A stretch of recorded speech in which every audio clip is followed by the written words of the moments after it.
Hey guys, welcome to my channel. So all I've done since the last video is I've gone through my sari silks and fabrics and chosen a few that I think would look nice as fabric flips or ruffles on the edges of some of the pages. And I've gone ahead and placed them in the journal where I think they'll look nice.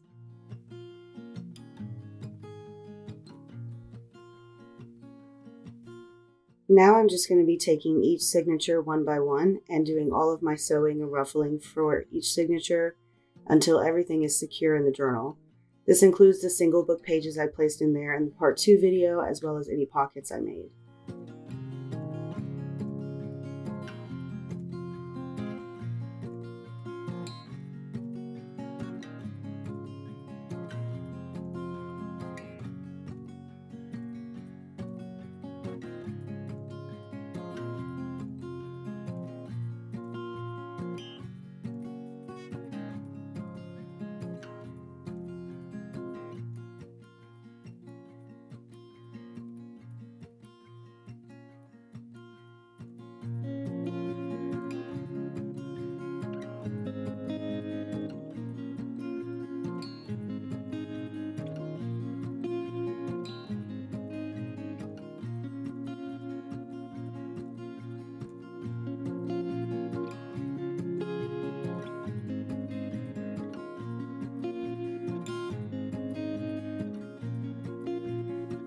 So I'm doing two different forms of ruffling, if you will.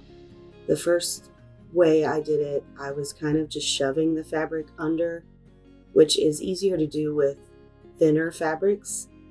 In this version, I am actually folding the fabric over because this fabric is a little bit thicker. Of course, you could do it any way you want, and that's all up to your preferences.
The next thing I'm going to do is try to vintage this journal up a bit by adding some decorations to some of the pages. These decorations aren't super fancy or anything, they just kind of make the journal feel a little more thrown together and junky, if you will. For this style of journal, I like the illusion of junk, but I still want to leave plenty of room for you to document your own memories. So I'm just going to use some brown packing tape, some small vintage ledgers, and some vintage stamps and labels, and I'm just going to place them randomly throughout the journal where I feel like a page might need some extra help. This is also a good time to go ahead and distress the edges of pages if that's the look you're going for. I'm also going to be adding some buttons to the ruffles for decoration. You could hang charms or add some sequins or other embellishments to them if you want as well.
So the last things we need to do are actually bind the journal and add a closure as well as a bead tassel to mimic the journal we're recreating. I'll quickly show myself binding this journal, but this is not a tutorial on how to actually bind a journal. So I'm using a 4-hole pamphlet stitch, which you can find tons of tutorials on if you're unsure how to do it. There are also other unique binding techniques in my how-tos and tips playlist if you're interested in trying a different technique. And then once the journal is bound, I go ahead and glue all of my envelopes and frames and all of that good stuff together.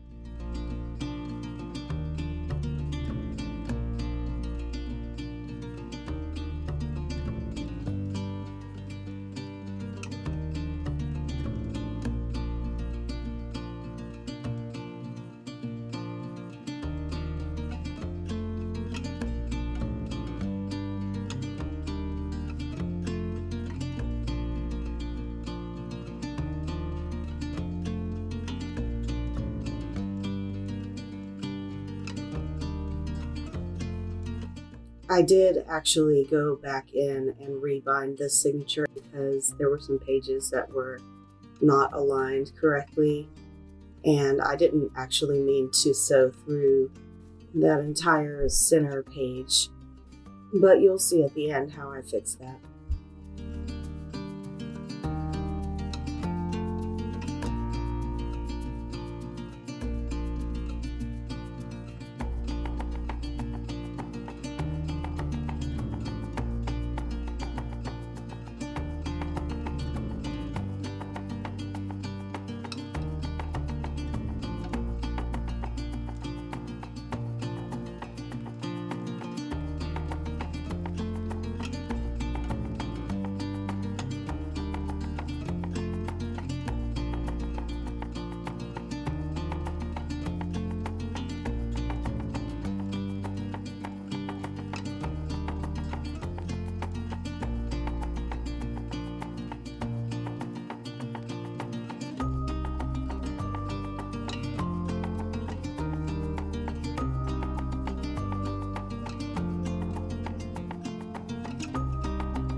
And now I can go ahead and add a closure. I'm just using some seam binding for this closure. And I didn't actually measure how much I'm using, but I would say it's about 4 feet total of seam binding cut in half. So 2 feet would be tied to the front cover and 2 feet will be tied onto the back cover.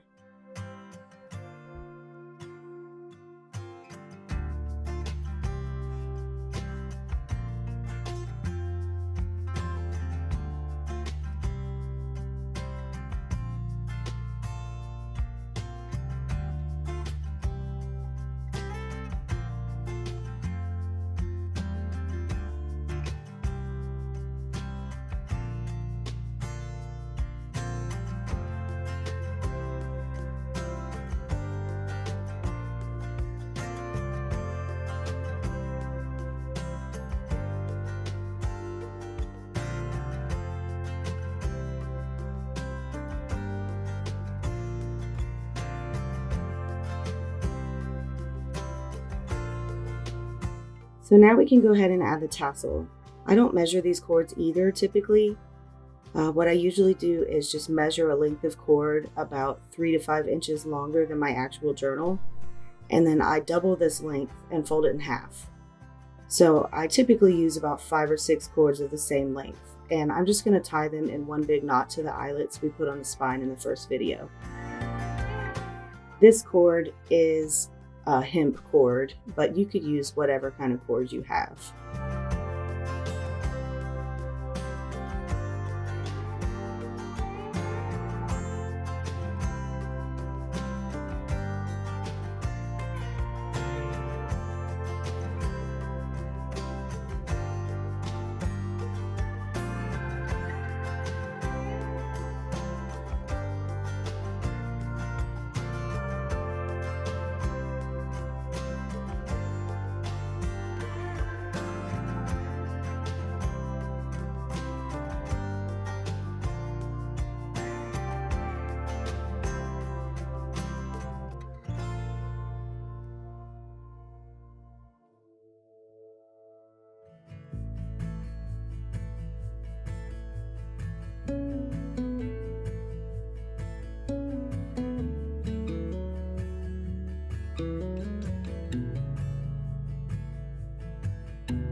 So once I have my cords in place, I can go ahead and start adding my beads and buttons, whatever I have that I think will look nice on the journal.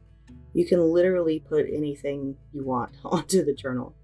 I have several beads here that I'm planning on adding to this journal. I just picked out some colors that I thought would look nice. And what I do is I usually stagger where I place my beads so there aren't so many in one place. And hopefully you'll be able to see that here in a second.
So once we add all the beads and things to the tassel, the last step is to add some goodies inside of the journal.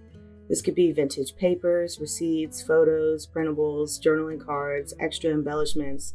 Whatever I have that I want to include, I'll put in there. I'm actually going to do that part off camera so that there will be some surprises in there for whoever wins this journal. So for the giveaway, first of all, this is only going to be open to those of you in the United States, and you must be subscribed to my channel to enter the giveaway. And all you need to do is leave a comment on this part 3 video and you will be entered. And so I'm going to give it like 2 weeks. And after the 2 weeks is up, I'll run all of the names through a name generator online, which will choose a random winner. So whoever wins this journal will just need to email me with their mailing address, and I will ship it out the next business day. So the giveaway will begin today, January 1st, and it will end on January 15th at some time during that day. And I will do a short video showing the winner on January 15th And I'll also put all of this information in the description box below. So yeah, I hope you enjoyed the process of making this journal, and good luck. Thank you so much for watching. Bye.